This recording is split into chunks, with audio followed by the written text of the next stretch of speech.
السلام علیکم۔ آج بدھ ہے، دسمبر کی 15 تاریخ۔ پاکستان میں اس وقت شام کے 7، بھارت میں 7:30، اور یہاں ہمارے اسٹوڈیوز کی گھڑیوں میں صبح کے 9 بج رہے ہیں۔ وائس آف امریکہ واشنگٹن کی اردو سروس سے میں ہوں خالد حمید، خبروں کے ایک بلیٹن کے ساتھ۔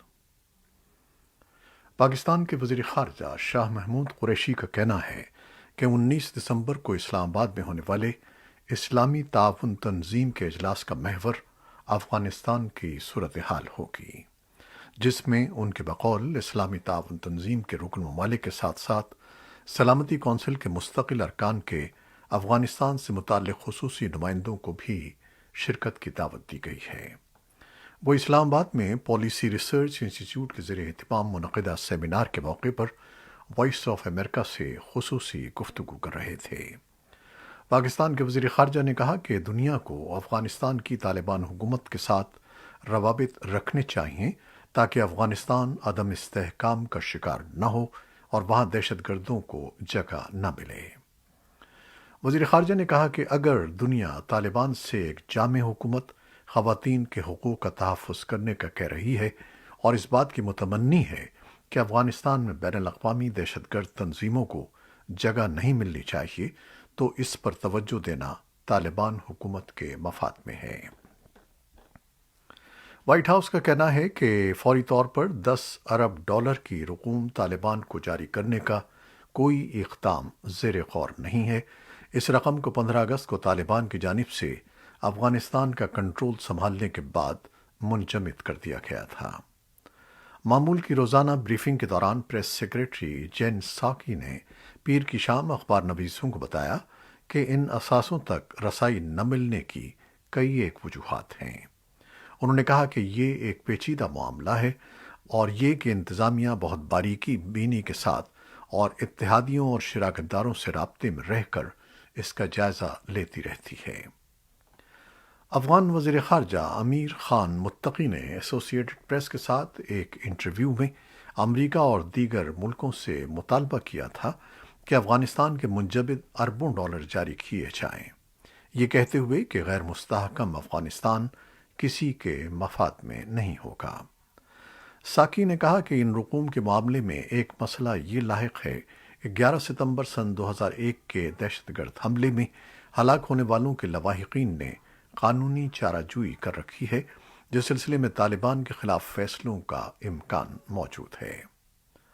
بقول جین ساکی، اس قانونی کارروائی کو صرف نظر نہیں کیا جا سکتا، جس کی وجہ سے عارضی طور پر ان رقوم کے حوالے سے تعطل کا معاملہ درپیش ہے، یا کم از کم اس سال کے اواخر تک اور شاید اس سے کہیں آگے تک یہی صورتحال رہے۔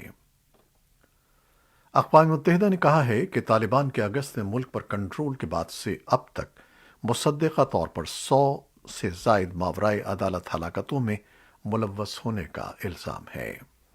اقوام متحدہ کی انسانی حقوق کی ڈپٹی چیف ندا النصیف نے منگل کو انسانی حقوق کی کونسل سے خطاب میں کہا ہے کہ وہ طالبان کی جانب سے اقتدار میں آنے کے بعد عام معافی کے اعلان کے باوجود ماورائے عدالت ہلاکتوں کی اطلاعات کے باعث تشویش میں ہیں۔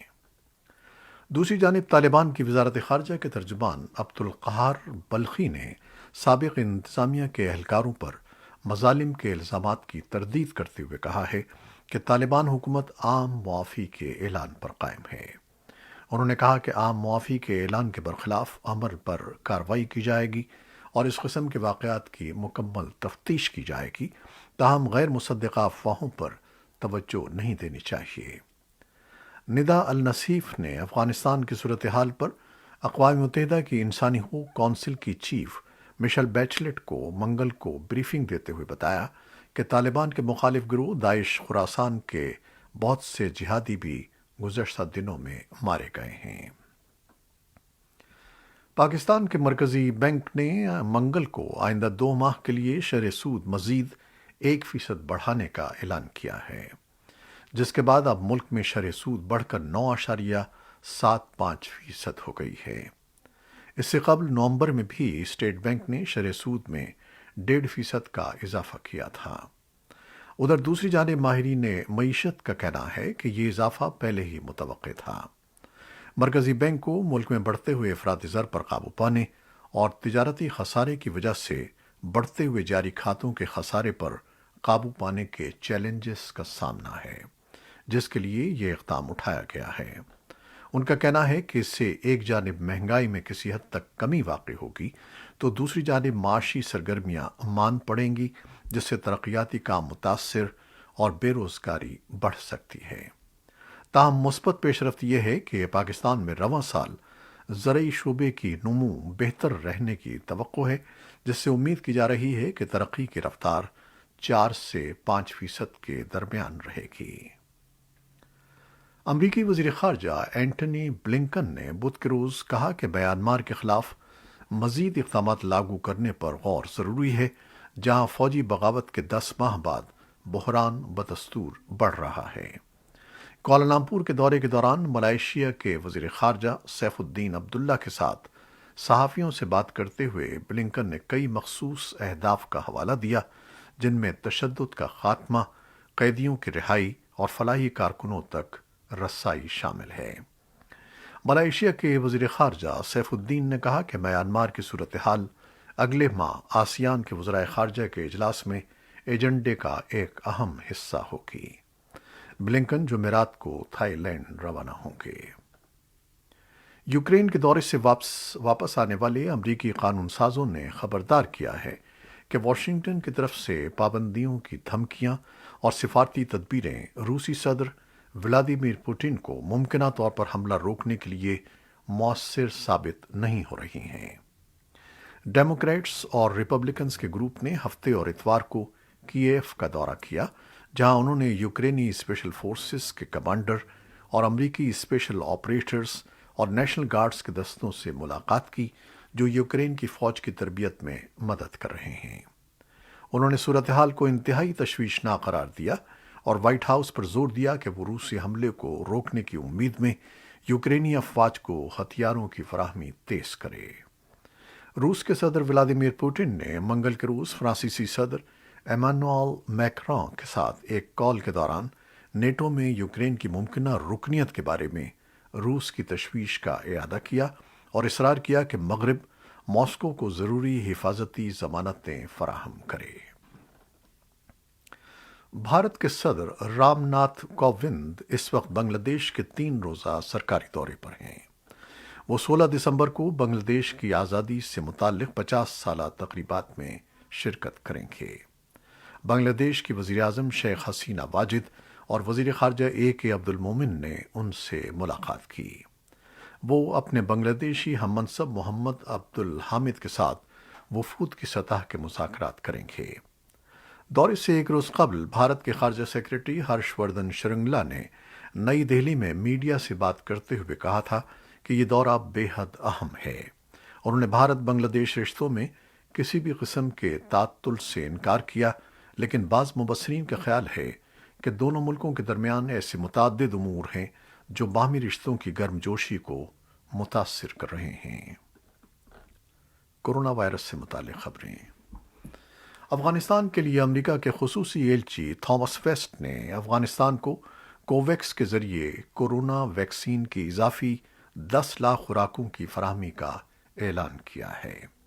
انہوں نے ٹویٹ کیا کہ امریکہ نے کوویکس کے ذریعے افغانستان کے لوگوں کو کووڈ-19 کی ویکسین کی اضافی 10 لاکھ خوراکوں کی پیشکش کی ہے، جس سے مجموعی تعداد 4.3 ملین ہو گئی ہے، اور اس سال افغانستان کے لیے امریکی انسانی امداد میں $474 ملین کا اضافہ ہو گیا ہے۔ برطانوی حکومت نے منگل کو کہا کہ کورونا وائرس کی قسم اومیکرون کے خطرناک پھیلاؤ کے باوجود 11 افریقی ممالک سے آنے والے افراد پر پابندی ختم کی جا رہی ہے۔ نومبر میں جنوبی افریقہ اور ہانگ کانگ میں پہلی بار اس قسم کا پتہ چلنے کے بعد برطانوی حکومت نے اس مہینے 11 افریقی ممالک کی سفری سرخ ریڈ لسٹ مرتب کی تھی۔ برطانوی وزیر صحت ساجد جاوید نے منگل کو پارلیمنٹ میں اعلان کیا کہ بدھ کے روز سے یہ پابندی ہٹا دی جائے گی، کیونکہ ملک میں کمیونٹی کے اندر اومیکرون کی منتقلی شروع ہو چکی ہے۔ جنوبی افریقی سائنسدانوں کا کہنا ہے کہ اومیکرون کے صحت پر اثرات ڈیلٹا ویرینٹ سے کم شدید ہو سکتے ہیں، لیکن خبردار کرتے ہیں کہ کسی نتیجے پر پہنچنا قبل از وقت ہے۔ افغانستان میں موسیقی کے واحد ادارے نیشنل انسٹی ٹیوٹ آف میوزک کے طلباء اور اساتذہ اپنے خاندانوں کے ساتھ پرتگال پہنچ گئے ہیں، جہاں انہیں مستقل سکونت دی جا رہی ہے۔ 273 افراد پر مشتمل یہ گروپ، جس میں انسٹی ٹیوٹ کے 150 طلباء شامل ہیں، قطر سے پرتگال پہنچا ہے۔ افغانستان کی خواتین کی یوتھ فٹ بال ٹیم کو بھی یہیں مستقل سکونت دی گئی تھی۔ انٹرٹینمنٹ کی دنیا کے دوسرے سب سے بڑے انعامات سمجھے جانے والے گولڈن گلوب ایوارڈز سن 2022 کے لیے نامزدگیوں کا اعلان کر دیا گیا ہے۔ 79ویں گولڈن گلوبز کی رنگا رنگ تقریب کا انعقاد 9 جنوری سن 2022 کو ہوگا، جس میں ہالی ووڈ کی بہترین فلموں اور ٹی وی شوز کا اعلان کیا جائے گا۔ یہ تھیں وہ خبریں جو فیس بک لائیو پر ہم نے آپ کے لیے پیش کی۔ ہماری ویب سائٹ، یوٹیوب اور پوڈ کاسٹ پر یہ بلیٹن آپ کے لیے پوسٹ کر دیا جاتا ہے۔ ہمارے اس بلیٹن کو شیئر کرنا نہ بھولیے گا۔ خالد حمید اب اجازت چاہتا ہے۔ اللہ حافظ۔